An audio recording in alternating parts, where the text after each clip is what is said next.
نحمد و نصلی علی رسول الکریم اما بعد. محترم سامعین و ناظرین کرام،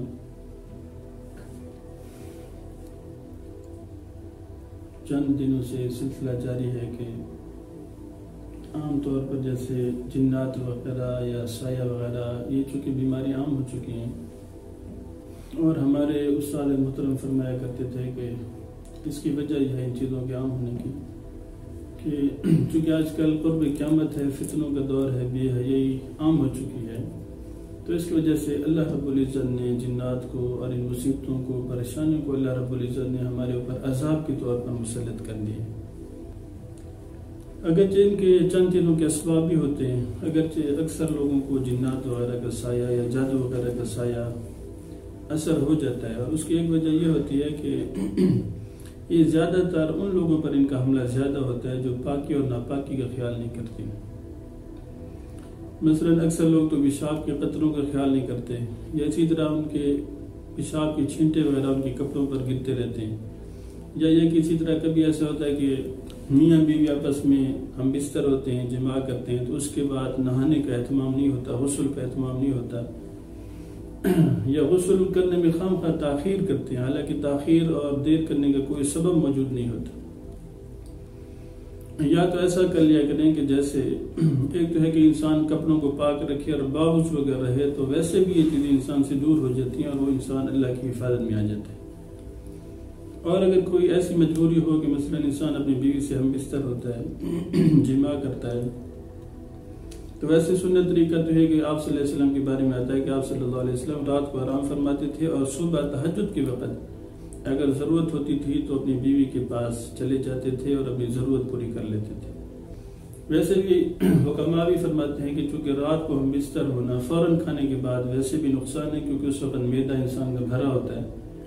تو اس وقت اگر انسان جماع کر لے یا ہم بستر ہو جائے تو اس وقت گردے پر بھی اس کا اثر پڑتا ہے.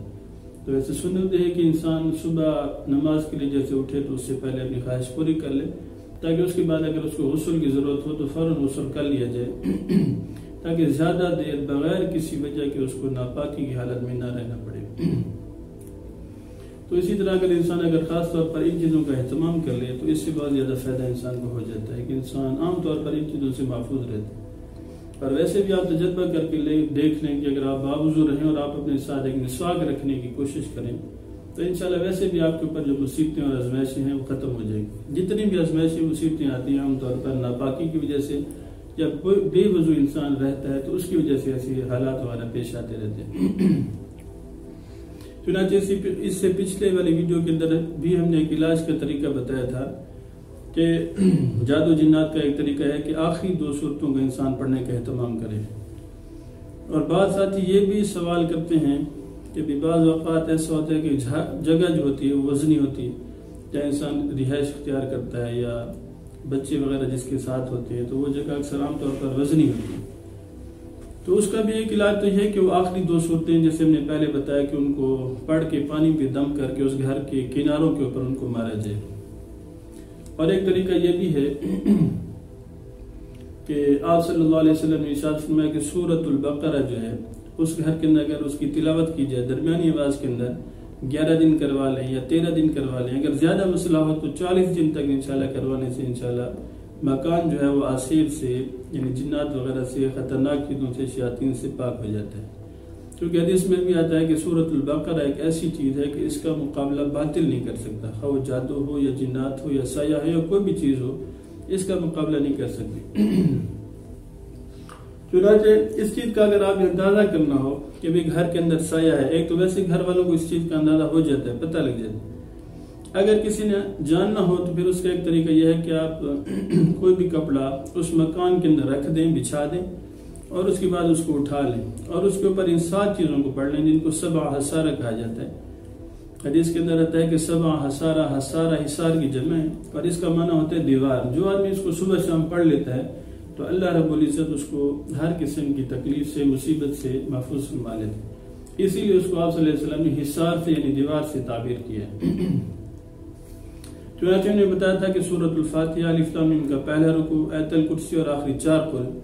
انسان اگر یہ پڑھ کے اس کپڑے کے اوپر پھونک مار لے تو جیسے پہلے ہم نے بتایا تھا کہ اگر وہ بڑا ہو جائے تو اس کا مطلب یہ ہے کہ اس گھر کے اندر سایہ ہے، اور اگر وہ کپڑا چھوٹا ہو جائے تو یہ اثر ہوگا اس چیز کا کہ اس گھر کے اندر جادو کا اثر ہے. تو پھر اس کے بعد اس کی صورت وہی ہوگی کہ اب 7 آثارا، یا تو آپ ان کو پڑھنے کا اہتمام شروع کر دیں کہ فجر اور مغرب کے بعد ان 7 چیزوں کو ایک ایک مرتبہ پڑھ کر اپنے جسم پر پھونک مار لیا کریں اور گھر والوں کی نیت کر لیا کریں. یعنی سورۃ الفاتحہ، الف لام میم کا پہلا رکوع، مفلحون تک، آیت الکرسی اور آخری 4 کل، ان چیزوں کو اگر آپ پڑھ لیں فجر اور مغرب کے بعد تو انشاءاللہ اس سے فائدہ یہ ہوگا کہ آپ بھی محفوظ ہو جائیں گے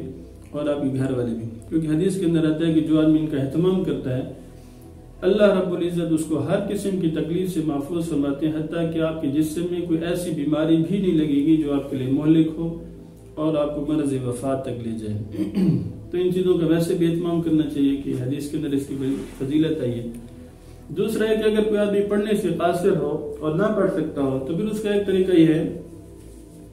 یہ ایک نقش ہے، اس کے اندر اصحاب کہف والوں کے سب کے نام لکھے ہوئے ہیں. اگر آپ یہ نقش بنا لیں، اس میں لکھا ہوا ہے الہی بحرمت یمریخا مکسلمینا کشفوتت زرقت یونس یوانس دوس کشافت یونس و اسم کلبہم قتمیر وعلی اللہ قصر السبیل ومنہا جاری. نقش آپ کے سامنے آپ کو نظر آ رہا ہے. آپ اس قسم کی یہ چیزیں اگر آپ کو پڑھنا نہ آتا ہو تو پھر آپ ویسے یہاں جیسے لکھا ہوا ہے ویسے آپ اس کو نقل کر لیں، بڑے کاغذ پر لکھ لیں اور اس کو بالکل سیدھا ایسے دیوار کے اندر، جس گھر کے اندر آپ کو محسوس ہوتا ہے کہ وہاں آسیب ہے یا کوئی جادو وغیرہ کا اثر ہے، تو وہاں اگر آپ یہ نقش لگا دیں گے تو انشاءاللہ اس کی برکت سے آپ محسوس کریں گے کہ وہ گھر ان شیاطین سے، جنات وغیرہ سے، جادو کے اثر سے محفوظ ہو جائے گا. تو انشاءاللہ یہ بہت آسان طریقہ ہے کہ اگر کوئی انسان زیادہ پڑھنا وغیرہ نہ جانتا ہو یا وظیفے وغیرہ سے واقف نہ ہو تو یہ نقش ہے، اس کی نقل کرا لی جائے، یا یہ کہ خود انسان ان چیزوں کو لکھ کر گھر کے کمرے کے اندر یا گھر کے صحن کے اندر یا جہاں آپ کو محسوس ہو کہ یہاں پر اثر اس کا موجود ہے، آپ وہاں پر اس نقش کو لگا دیں تو انشاءاللہ آپ کو چند ہی دنوں کے اندر اس نقش کا اثر ظاہر ہونا شروع ہو جائے گا کہ آپ کا گھر بالکل امن کا گہوارہ بن جائے گا. تو میں دعا کرتا ہوں اللہ تعالیٰ سے کہ ہم سارے اس پر انشاءاللہ عمل کریں گے اور اللہ تعالیٰ ہمیں توفیق بھی عطا فرمائے کہ ہم دین پر رہیں، اچھی چیزیں سیکھیں اور اپنے گھر والوں کو، اپنے بچوں کو بھی سنت کا عادی بنائیں، اور ان سے انشاءاللہ دین کا علم بھی حاصل ہوگا اور ہماری زندگی بھی آسان ہو جائے گی، پریشانیوں اور مصیبتوں سے بھی ہم محفوظ ہو جائیں گے. وآخر دعوانا الحمدللہ.